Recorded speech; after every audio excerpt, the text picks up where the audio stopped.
Keto cheesy egg bread po. Ito yung ginawa kong bread nung nakaraan sa bread maker. So ito yung aking second meal. Ginawa ko siyang sandwich at syempre maraming eggs na rin para siksik sa protina po.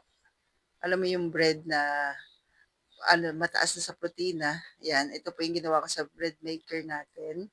Hindi pa siya floppy ha, pero okay para sa akin, mabigat na sa tiyan.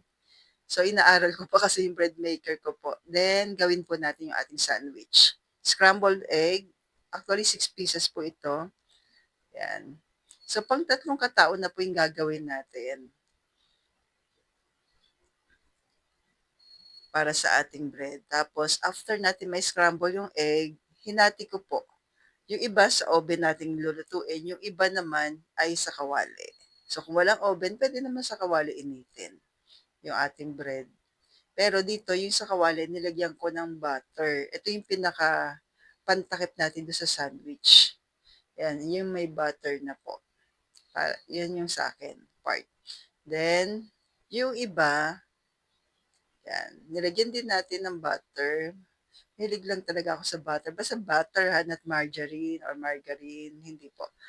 Keto, cheddar cheese at mozzarella cheese ng grindahan. Yung ginamit nating cheese. So, pasensya na. Mahilig lang talaga kami sa cheese na family. Then, lagyan natin sa oven. So, hayaan lang natin mag-melt. 180 degrees Celsius po ito. Basta kain na po bahala hanggang mag-melt lang. Then, ito na. Ibeba rin kasi oven natin. Tapos, yung ating scrambled egg. Then, actually, ano talaga gagawin ko dito ay clubhouse. Wala lang ako nakitang ham na walang sugar. Yan, then, ito na. Meron na akong second meal.